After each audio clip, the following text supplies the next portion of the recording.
Police वालों के हाथ, एम्बुलेंस वाले के हाथ, मेडिकल वालों के हाथ, मेडिकल वालों को कम से कम आना चाहिए था। वो बहुत दूर अस्पताल है, 5 मिनट का रास्ता है। एम्बुलेंस से नहीं उठाने में किसी का ना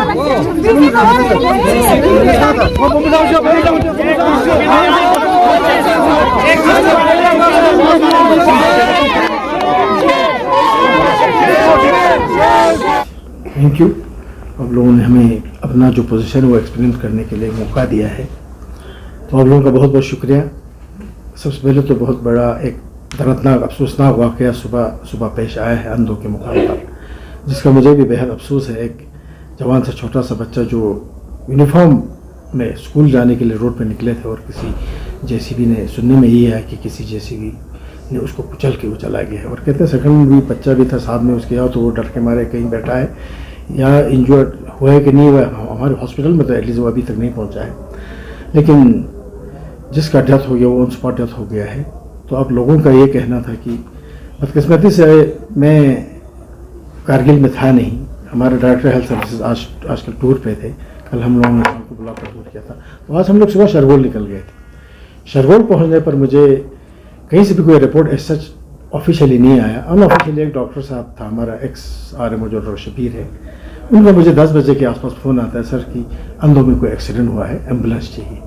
और उन्होंने ये भी बताया कि मैंने MS को इन्फॉर्म किया है, क्योंकि हॉस्पिटल से थोड़ा नज़दीक पड़ता है वो जगह, तो वहाँ से एम्बुलेंस निकलेगी। मैंने भी तुरंत MS साहब को फिर फ़ोन किया कि आप जल्दी एम्बुलेंस जगह पर भेज दीजिए ताकि वहाँ से इंजर्ड या जो भी है उठा के ला सकें।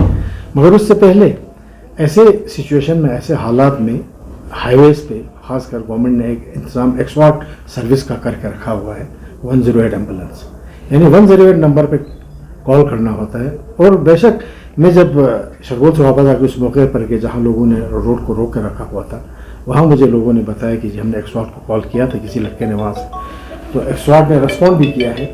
और एक्सवाट का अलग अलग स्टेशन होता है, एक एक्सवाट डिस्ट्रिक्ट हॉस्पिटल में स्टेशन रहता है, एक दरखेत में है, एक खरबू में है हमारे द्रास साइड में, एक गुनमंगलपुर में है नियरेस्ट जो है। तो एक्सवाट सर्विस का जो कॉल जो है वो ना मुझे आता है ना सुपरिटेंडेंट को आता है, वो तो एक्सवाट नंबर पे सीधा जिसका हेड ऑफिस लेह में है वहाँ चला जाता है वो कॉल, और वहाँ से वो लोग एम्बुलेंस ड्राइवर को डायरेक्शन देता है कि हाँ फलानी जगह नियरेस्ट वाले को कि फलानी जगह एक्सीडेंट हुआ है वहाँ पे चले जाओ। तो दरखेत वाला एम्बुलेंस को ये ऑर्डर मिला है वहाँ से एक्सवाट से, तो वो निकला है वहाँ से। मैंने जब शरगोल में सुना, मैं वापस आ गया जल्दी। जो ही मैं दरखेत पहुँचा तो ये एम्बुलेंस वापस आके दरखेत पहुँचा हुआ था एक्सवाट। तो फार्मासिस्ट और ड्राइवर ने बोला सर हम जब वहाँ पहुँचे तो वहाँ से डेड बॉडी या इंजर्ड को वहाँ से निकाल चुके थे, हम थोड़ा लेट पहुँचे। और हालांकि उन्होंने रिएक्ट किया था उसी वक्त, जो ही उनको कॉल गया, कॉल मिला तो कॉल अटेंड किया उन्होंने, करने के बाद यहाँ तक आया है। इस दौरान हम लोगों ने डिस्ट्रिक्ट अस्पताल से MS साहब शायद तफसील में बता सकते हैं कि कितनी बजे निकला एम्बुलेंस, निकला है यहाँ से एम्बुलेंस उसको उठाने के लिए। उससे पहले रनिंग में एक एम्बुलेंस शायद पेट्रोल पंप तक आया हुआ था, वो वहाँ से गुजर रहा था। तो लोगों के स्टेटमेंट के हिसाब से जो लोग वहाँ पे जमा थे उन्होंने मुझे ये स्टेटमेंट दिया कि वो ड्राइवर बड़ा रिलक्टेंट था, उसने उठाने से इनकार किया, मगर फिर भी लोगों ने ज़बरदस्ती उस गाड़ी में घुसा के लाया उसी एम्बुलेंस ने ही डेड बॉडी को हॉस्पिटल पे। तो यही आज सुबह का कुल किस्सा है। इसके बाद तो इस तरह की और भी आने वाले समय में नेग्लिजेंस ना हो, डिले ना हो, क्योंकि पूरा सीन जो है डिले की वजह से क्रिएट हुआ है। जी। और साथ ही साथ जिस तरह से एक्सवाट की आपने जिक्र की, इसी तरह से डिस्ट्रिक्ट हॉस्पिटल करगिल का क्या कोई इमरजेंसी नंबर आपने कहीं पे शाया किया है? एक्सवाट के साथ डिस्ट्रिक्ट हॉस्पिटल करगिल के इमरजेंसी नंबर्स पे भी कॉल कर सके इस तरह की सिचुएशंस में? आमतौर पर तो हमें पुलिस भी रिपोर्ट करती है, सबसे पहले तो पुलिस को पता चलता है। और यहाँ लोगों ने बताया कि पुलिस वहाँ पे पहुँच गए थे, तो पुलिस तुरंत हम लोगों को इन्फॉर्म करता है कि फलानी जगह एक्सीडेंट हुआ है, उस तरह से हुआ है। अब आम लोगों जिसको पता हो, अब आम तौर पर सब लोगों के पास हमारा नंबर तो रहता है, इमरजेंसी नंबर कुछ लोग रखते हैं, अब वो आम लोगों का है, कोई नहीं रखते होंगे। बहुत सारे मौके पर मुझे डायरेक्ट भी फ़ोन आता है, मगर इस बार ऐसा कोई फ़ोन नहीं आया। नहीं तो मेडिकल स्टूडेंट को फ़ोन आता था, RMO को फ़ोन आता है, कहीं ना कहीं से हमें इन्फॉर्मेशन मिल जाती है। अब हम एक एक्सीडेंट एक ऐसी चीज़ क्या पता किस वक्त किस जगह हो जाए। अब हम अवेयरनेस तो हमने गांव तक करके रखा है, इवन हमारे सब सेंटर लेवल तक जितने भी हमारे 170 जो सेंटर्स हैं पूरे डिस्ट्रिक्ट में फैला हुआ है, वहाँ तक अपने स्टाफ को भी ये बोला है कि अवेयरनेस दे दे लोगों को इमरजेंसी नंबर्स का। एटलीस्ट 108 का तो सबके पास इंफॉर्मेशन होना चाहिए, वो तो हर जगह डिस्प्लेड है कि जब भी कोई इमरजेंसी, जैसे पुलिस का या हमारा 102 एक एम्बुलेंस है वो भी है, तो ये इमरजेंसी नंबर्स का तो हर गांव लेवल तक डिस्प्ले किया हुआ है कि इस नंबर पे कीजिए। अब स्पेसिफिकली सीएमओ का नंबर, मेडिकल स्टूडेंट का नंबर या किसी डॉक्टर का नंबर हो सकता है, मे भी पूरे पब्लिक में ना हो। तो किस तरह की इंक्वायरी किया जाएगा सर अभी? जी अभी आप डीसी साहब से भी बात हो गई, उन्होंने भी सुबह से ही वो मुझे फ़ोन पे बात कर रहे थे, तो उन्होंने भी बोला कि पूरा एक इंक्वायरी कमेटी बैठाओ।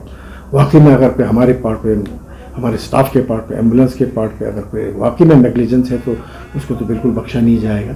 उसके डीसी साहब ने अभी फ़ोन किया, मैं अभी उन्हीं के पास जा रहा हूँ, तो उन्होंने बोला कि एक कमेटी जल्दी से बैठाओ और एक पार्सल कमेटी जो पार्शलिटी ना करे, बिल्कुल एक सही कमेटी बैठाओ, वो पूरा इंक्वायरी बैठाएगा अपने हमारे डिपार्टमेंट। फिर पुलिस अपनी जगह कर रहा होगा, तो मेडिकल डिपार्टमेंट का एक अच्छा सा इंक्वायरी करेंगे कहाँ पे लैब्स कहाँ पे है।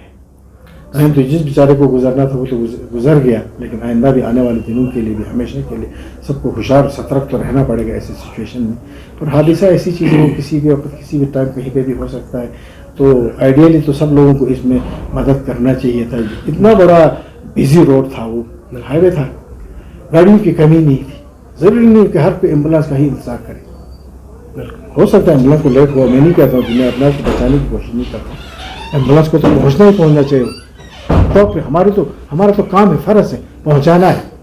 टॉप प्रायोरिटी है हमारा कि एक्सीडेंट साइड पे जल्दी से जल्दी कोई एम्बुलेंस पहुँचे, वहाँ से लेके आए, क्योंकि टाइम मैटर करता है। बाकी केसेस, इस केसेस में तो बेचारा खैर ऑन स्पॉट उसका केस हो गया था। डिस्ट्रिक्ट हॉस्पिटल में कितने एम्बुलेंस वो आप MS साहब से ज़्यादा बेटर पूछ सकते हैं। ये एम्बुलेंस हमारे पास करीबन 6-7 एम्बुलेंस हैं। एक क्रिटिकल केयर है, बाकी एक बेसिक लाइफ सपोर्ट और बाकी इको एम्बुलेंस हैं हमारे पास। डिस्ट्रिक्ट हॉस्पिटल के एम्बुलेंस के लिए कुछ अलग स्पेसिफिक नंबर है, जैसे कि 108 से भी उसको डायरेक्ट कांटेक्ट होता है? नहीं होता है एक्चुअली, डिस्ट्रिक्ट हॉस्पिटल के एम्बुलेंस का नंबर नहीं है अलग से, इमरजेंसी नंबर। तो जैसे मुझे आज के इस अनफॉर्चुनेट एक्सीडेंट के बारे में हमें तो हमारे एक्स RMO डॉक्टर शब्बीर ने कॉल किया, उनको किसी ने फ़ोन किया था कि ऐसा एक्सीडेंट हुआ है, आप एम्बुलेंस ऑन स्पॉट डेथ है तो डेड बॉडी को उठाने के लिए एम्बुलेंस भेज दीजिए। तो मैंने तुरंत ही हमारे कैजुअल्टी मेडिकल ऑफिसर जो डॉक्टर बिल्किस थी ड्यूटी पे, उन्हें इन्फॉर्म किया उसी वक्त, और तुरंत ही हमारा एम्बुलेंस यहाँ से निकल गया। जो ड्यूटी पे था एम्बुलेंस ड्राइवर ज़हीर, वो लेके निकल गया। तो लेकिन वो जहाँ पेट्रोल पंप पहुँचते ही बहुत ट्रैफिक था और उसने आगे जाने की कोशिश किया, तो उस वक्त जो रनिंग एम्बुलेंस थी ऑलरेडी जिसमें डेड बॉडी लोड किया गया था वो लेके आ रहा था, तो उसके साथ वो भी रिटर्न वापस आ गया हॉस्पिटल। तो जैसे हमें इन्फॉर्म हुआ, लेकिन हमें ना पुलिस के साथ इन्फॉर्मेशन हमें मिली डॉक्टर शब्बीर के थ्रू, जो एक्स हमारा RMO है, उनको शायद किसी ने उनका नंबर था तो उन्होंने फ़ोन किया था, तो उन्होंने मुझे इन्फॉर्म किया और सर को भी इन्फॉर्म किया था। तो हमने तुरंत ही उसी वक्त एम्बुलेंस भेज दिया था, लेकिन अनफॉर्चुनेटली शायद अगर ट्रैफिक जाम वहाँ ज़्यादा रश था, लोग खड़े थे, तो उस वजह से शायद डिले हुआ थोड़ा। सर एक और एक चीज़ जानना चाहूँगा, आपने बताया कि दरकेत में 108 एम्बुलेंस अवेलेबल था जी, तो वहाँ से आने में भी थोड़ा सा डिले हो गया, यहाँ तक पहुँचने में? डिले नहीं होता उस एम्बुलेंस में, वो बिल्कुल स्टाफ, क्योंकि जहाँ पे एम्बुलेंस स्टाफ 108 का ये है सिस्टम, जहाँ भी एम्बुलेंस स्टेशन होता है उस ड्राइवर और जो उसमें 2 ड्राइवर होते हैं उस एम्बुलेंस के, 2 ड्राइवर 2 फार्मासिस्ट। एक ड्राइवर और फार्मासिस्ट नाइट में रहता है और एक ड्राइवर और फार्मासिस्ट डे टाइम में, यानी शिफ्टिंग में। ये एम्बुलेंस तो 24 आवर्स के लिए है। और जहाँ दरकेत में रोड पे जहाँ खड़े हो उसी के आसपास किसी कमरे में वो बैठे होते हैं, दूर से आना जाना नहीं होता उस ड्राइवर को। वो ड्राइवर ऑलमोस्ट समझ लीजिए वो एम्बुलेंस के पास ही बैठा होता है। जो ही वहाँ से उनको कॉल आता है, हाँ भाई निकल जाओ, वो निकल जाते हैं। उसमें निकलने में उनको डिले नहीं हुआ है, हो सकता है मैं भी उनको इन्फॉर्मेशन पहुँचने में डिले हुआ। 108 का तो ये सिस्टम है, इसमें डिले का कोई चांस नहीं है। अब हो सकता है कभी किसी को फ़ोन नहीं लगता हो डिले या नेटवर्क की वजह से, उस तरह अगर डिले हो सकता है। अदरवाइज 108 एम्बुलेंस, हर एम्बुलेंस में 2 फार्मासिस्ट 2 ड्राइवर रखा हुआ है, एक नाइट के लिए एक डे के लिए। Please subscribe Mabayo Tinsuk, Rinchen Ladakh Express Lakhani Memang Sunla Join, the channel pa subscribe bazat.